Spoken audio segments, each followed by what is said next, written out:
like, subscribe. Hi friends, welcome to Achievement Mind Power. Army public school 2022 में आपका स्वागत है। आज के सेशन में हम डिस्कस करने वाले हैं मॉक टेस्ट जो आप फ़ोन द्वारा देने वाले हो। तो इसके पहले सेशन जिसने भी नहीं देखा वे देख लीजिए, क्योंकि मॉक टेस्ट आप फ़ोन में कैसे देख सकते हो ये सभी स्टेप्स हमने उस सेशन में बताई है। कैसे आप अपने फ़ोन में मॉक टेस्ट को ओपन कर सकते हो जो दिया गया है आर्मी पब्लिक स्कूल द्वारा। एक लिंक प्रोड्यूस किया गया है, वो प्रोवाइडेड लिंक आपको उस सेशन के डिस्क्रिप्शन बॉक्स में मिल जाएगी। आप सेशन फुल देखिएगा ताकि आपको हर स्टेप वहाँ से क्लियर हो जाए। उस सेशन देखने के बाद आप डायरेक्ट लिंक द्वारा आप उस मॉक टेस्ट को अटेम्प्ट करेंगे। जिन्होंने भी उस मॉक टेस्ट को अटेम्प्ट किया है वे उनके आंसर्स यहाँ पर चेक कर लीजिएगा, क्योंकि उस मॉक टेस्ट के आंसर्स हम यहाँ पर डिस्कस करने वाले हैं।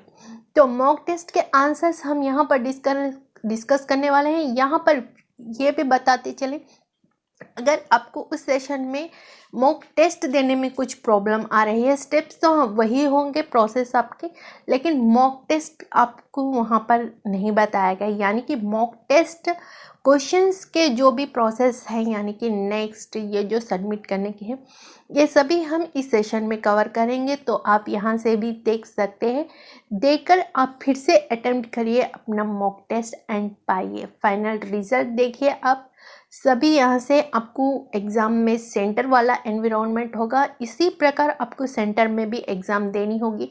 तो ये आपके लिए बेहतरीन एक्सपीरियंस होगा यहाँ से इस सेशन से। तो चलिए फिर शुरू करते हैं। शुरू करने से पहले जो भी इस सेशन में न्यू है वे इस सेशन को लाइक एंड सब्सक्राइब करते चलिए एंड शेयर भी करते चले आपके फ्रेंड्स के साथ। तो don't miss to share to others. And start करने के लिए हमें क्या कहना होगा, लेट्स स्टार्ट। तो चलिए स्टार्ट करते हैं, देख लेते हैं। Where was the first cotton mill established in India? India में फर्स्ट कॉटन मिल कब इस्टेब्लिश हुआ, यहाँ पर क्वेश्चन पूछा गया है। जिनको भी आंसर पता है वे कमेंट बॉक्स में जल्द से जल्द आंसर देने की कोशिश कीजिए, इस प्रकार आपका प्रिपरेशन भी होता रहेगा। तो इस प्रश्न का सही आंसर होगा 1 बॉम्बे। बॉम्बे में फर्स्ट कॉटन मिल यहाँ पर इस्टेब्लिश किया जो कि 19th सेंचुरी में इसे इस्टेब्लिश किया गया और यहाँ इस्टेब्लिश हुआ 1954 पर। अगर आपको यहाँ पर क्वेश्चन में कुछ डिफरेंट पूछा जाएगा नेक्स्ट एग्जाम पर, तो ये सेंचुरी एंड ईयर आपको पूछ सकता है। मोस्ट आपको ईयर पूछेगा। 1854 में फर्स्ट कॉटन मिल इस्टेब्लिश हुआ और ये मुंबई में इस्टेब्लिश हुआ। हमने यहाँ पर कर्सर, आप यहाँ पर कर्सर को लाएंगे और यहाँ पर क्लिक करेंगे। जैसे ही आप क्लिक करोगे आपका ऑप्शन आंसर यहाँ पर क्लिक हो जाएगा एंड आप यहाँ पर नेक्स्ट बटन पर क्लिक करोगे। तो चलिए हम नेक्स्ट पर क्लिक करते हैं। ये रहा हमारा नेक्स्ट क्वेश्चन। बोधन ग्राम धन मूवमेंट वॉज इनिशिएटेड बाय। बोधन ग्राम धन मूवमेंट किसने इनिशिएट किया? तो इस प्रश्न का सही आंसर होगा विनोबा भावे। इस प्रश्न का सही आंसर होगा। और इस मूवमेंट को हम ब्लडलेस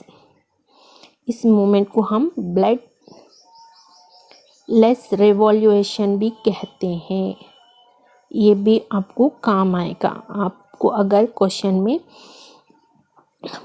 विनोबा ग्राम बोधन मूवमेंट ना दिया जाए, ब्लडलेस रिवॉल्यूशन दिया जाए, तो भी इसका आंसर होगा विनोबा भावे है।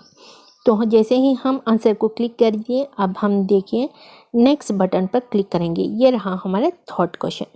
To show this support to the protecting American athlete during the award ceremony of Mexico Olympics, Peter नोमैन किसको सपोर्ट किया? यहाँ पर अमेरिकन एथलीट को यहाँ पर अवार्ड मेक्सिको में ओलंपिक्स में जो अवार्ड दिया गया, इन्होंने यानी कि पीटर नोमैन ने किसको प्रोटेक्टिंग यहाँ पर दिया गया? तो इस प्रश्न का यहाँ पर सही आंसर जाता है 2 और ये ह्यूमन राइट बेट इस प्रश्न का सही आंसर है। तो हम जैसे ही 2 पर क्लिक कर देंगे, अब हम नेक्स्ट पर क्लिक कर देंगे। ये रहा हमारा 4th question.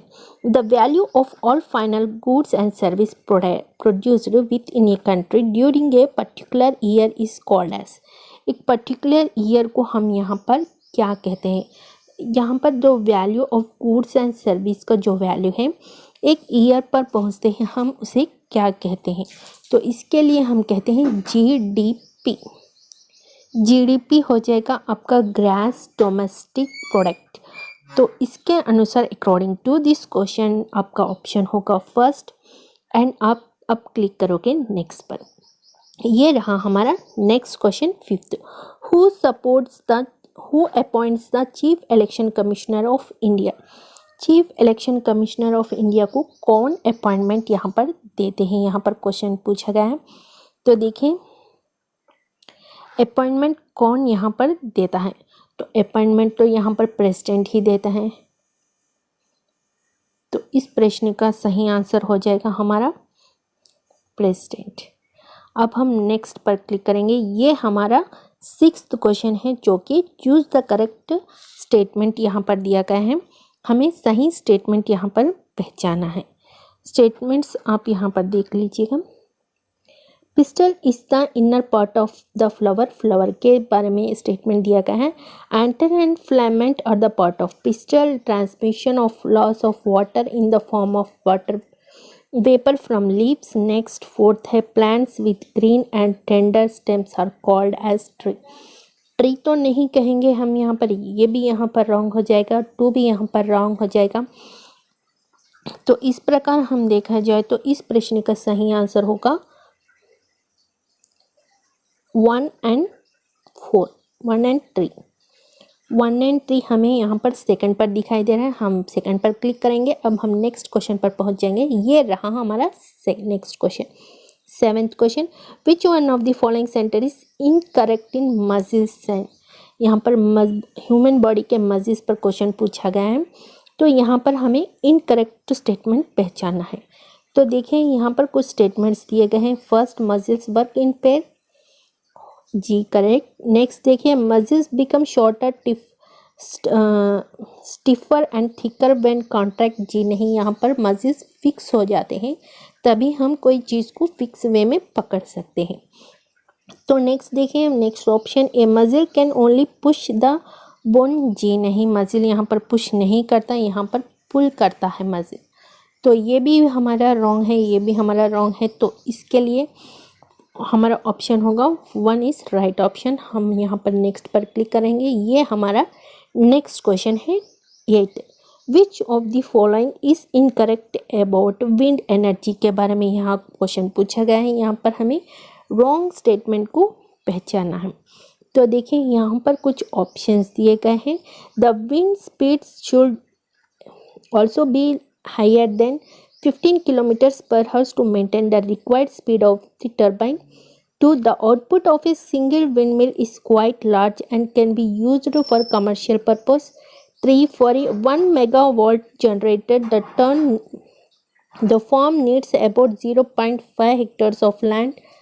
4. The tower and blades are exposed to where in nature need to high level of maintenance. तो यहाँ पर आपको इनकरेक्ट ऑप्शंस को यहाँ पर चूज करनी है।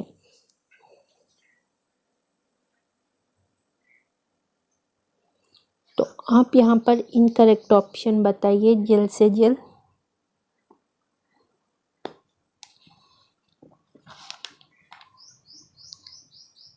अकॉर्डिंग टू दिस क्वेश्चन आपको कौन सा ऑप्शन यहाँ पर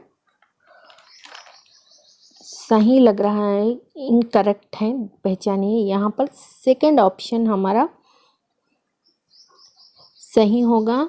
तो हम अब नेक्स्ट पर क्लिक करेंगे। ये रहा हमारा नेक्स्ट क्वेश्चन, जो कि ये थे।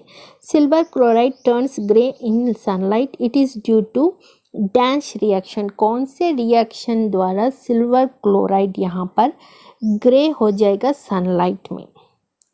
ड्यूरिंग सनलाइट के दौरान सिल्वर क्लोराइड ग्रे में बदल जाएगा। कौन से रिएक्शन द्वारा ये होता है?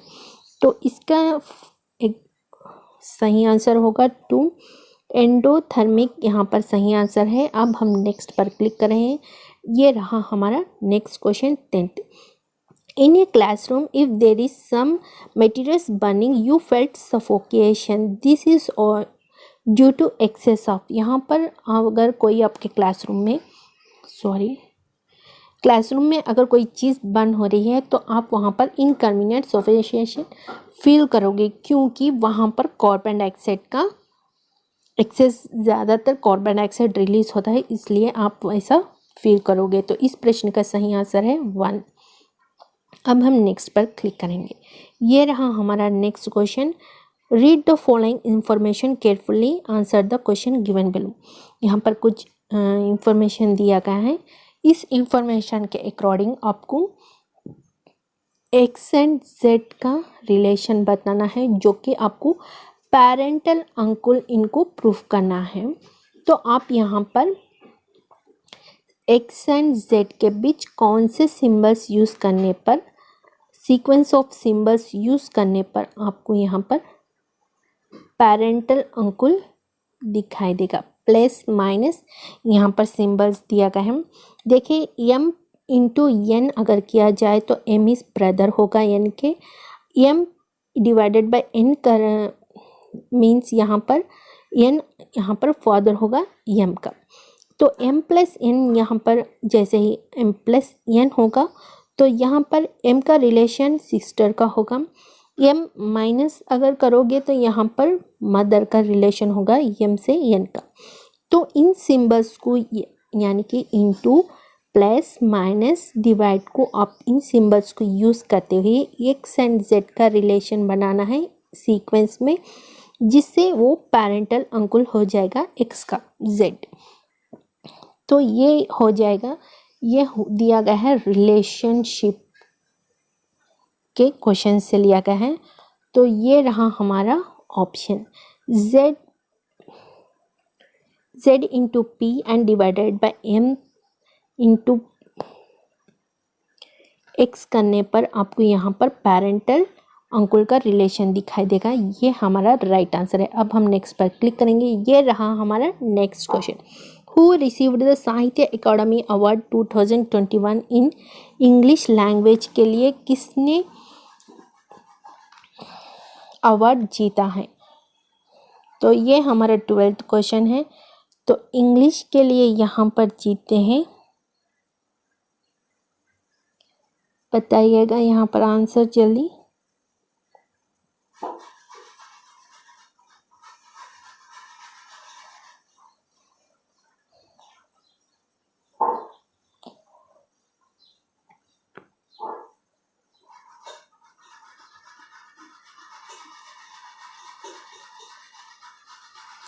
इसके लिए सही ऑप्शन होगा 2 ऑप्शन इसके लिए सही होगा। हम नमिता गोखले को यहाँ पर सही ऑप्शन दे रहे हैं। तो इसके लिए उन्होंने नोबेल, इंग्लिश में जो नोबेल इन्होंने दी थी उसके लिए इन्हें ये अवार्ड दिया गया। और हिंदी में भी एक अवार्ड दिया गया, ये भी याद रख लीजिए ताकि आपको एग्ज़ाम में इस प्रकार का क्वेश्चन आने पर भी आप आंसर दे सकें। हिंदी के लिए दया प्रकाश को अवार्ड दिया गया, जो उन्होंने प्ले किया था, रोल प्ले के लिए इन्हें दिया गया था अवार्ड। तो इस प्रश्न का सही आंसर है 2। अब हम चलेंगे नेक्स्ट आंसर। ये रहा हमारा next answer. Indian army launched N in house messaging app, what is the name of the app? Indian army एक ऐप को रिलीज़ किया जो कि हाउस मैसेजिंग मैप के नाम से जाना जाता है। इस मैप का नाम क्या यहाँ पर पूछा गया है? तो इस मैप का नाम है आर्मी सिक्योर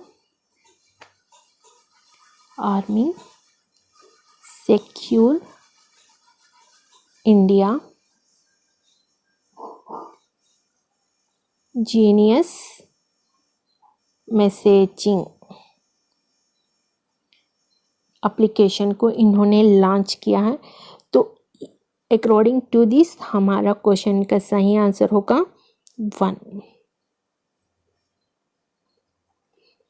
वन इस प्रकार सही आंसर होगा। और ये लॉन्च हुआ था 24 दिसंबर 2021 में इसे लॉन्च किया गया। दोनों ही इम्पोर्टेंट क्वेश्चंस आपको पर यूजफुल हो गए एग्जाम के लिए। ये अब हम next question, what was the who has been appointed as the head of ONGC, making her the first woman to head of ONGC। ONGC के लिए किसने फर्स्ट अपॉइंटमेंट यहाँ पर किया गया है, ये हमारा 14th क्वेश्चन है। तो इसके लिए सही आंसर है अंकित मित्तल। तो ये थर्ड ऑप्शन यहाँ पर सही आंसर है। ये ONGCEN का फुल फॉर्म है oil nature gas corporation.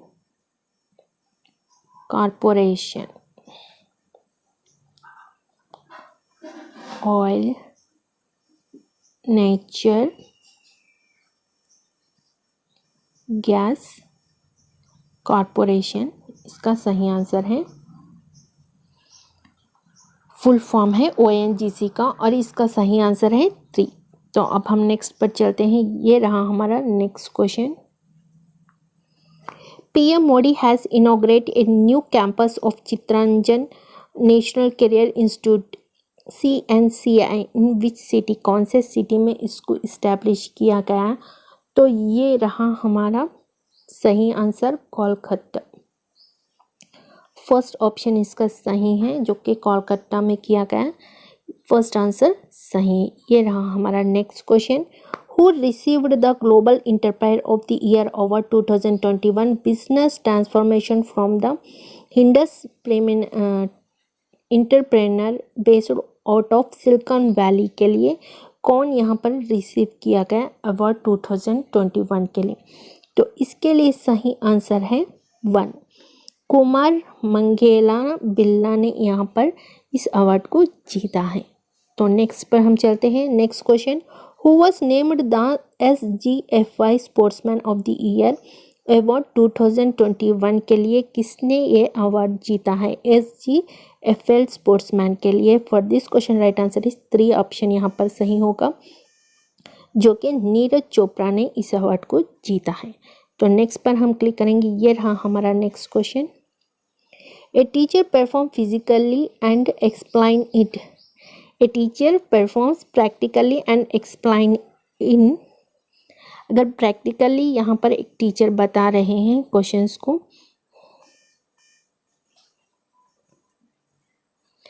Practically यहाँ पर बता रही है एंड एक्सप्लेन कर रही, तो ये हो जाएगा डेमोन्स्ट्रेशन मेथड। तो इसके लिए सही आंसर है 4। नेक्स्ट पर क्लिक करेंगे। ये रहा हमारा next question, which one of the following is considered as better method of class teaching in 21st century.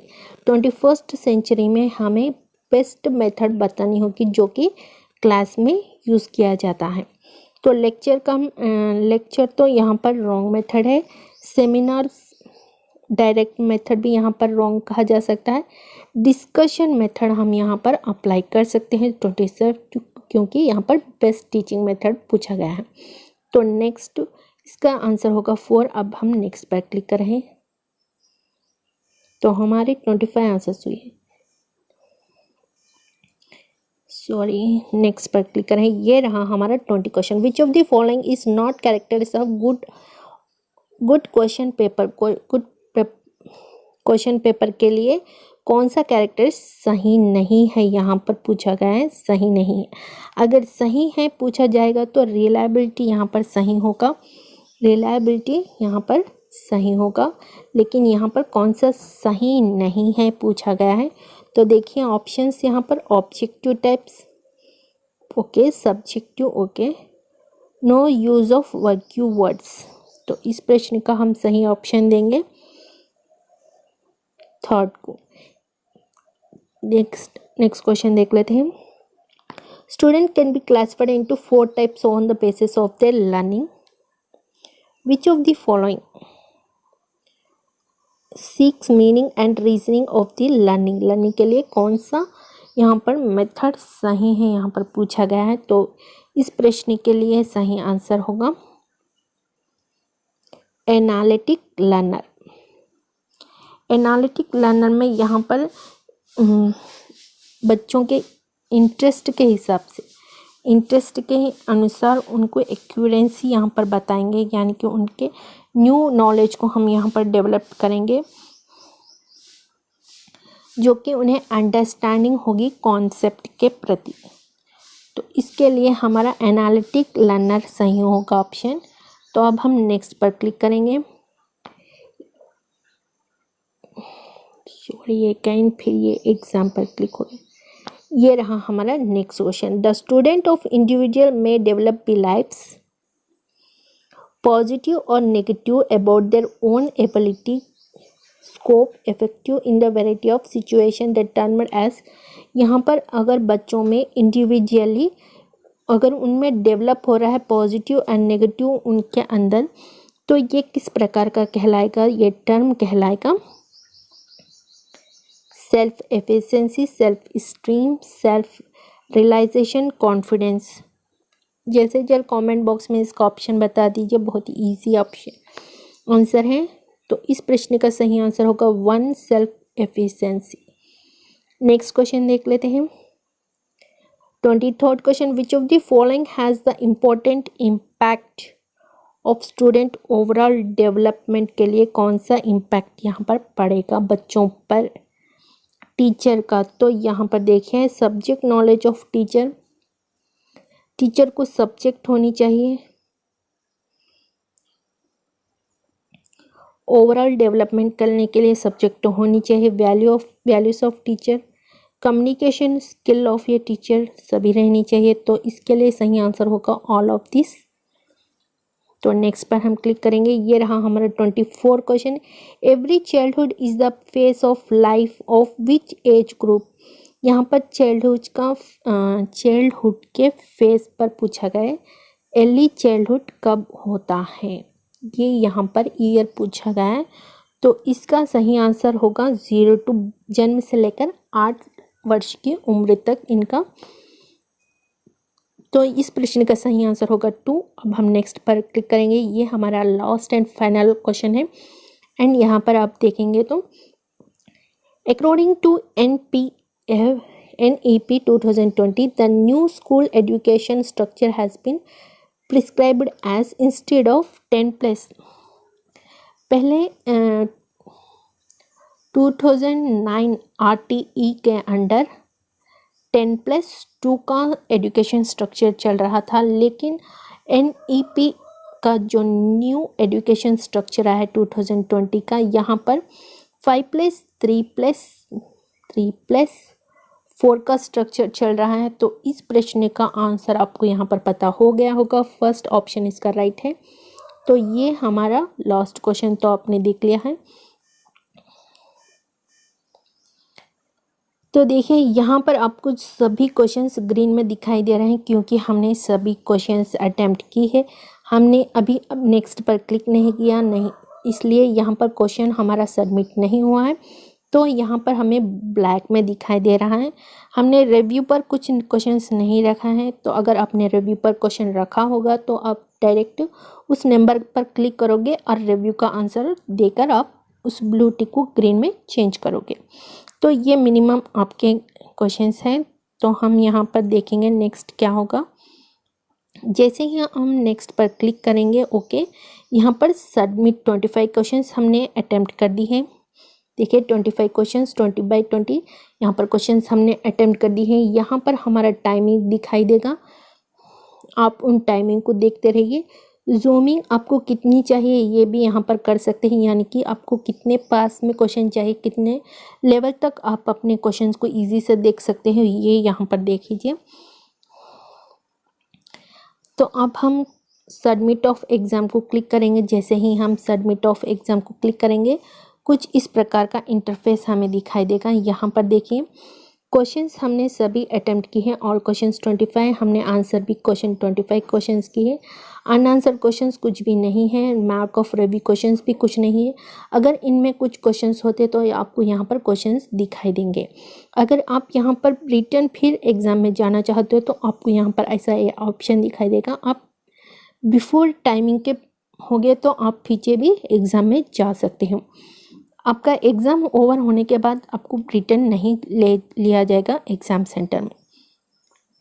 तो आप यहाँ पर कन्फर्म एंड ऑफ एग्ज़ाम पर क्लिक करोगे। जैसे ही आप क्लिक करोगे आपको कुछ इस प्रकार का इंटरफेस दिखाई देगा। ये आपका इंटरफेस होगा। ये आपका फाइनल एग्ज़ाम हो चुका है।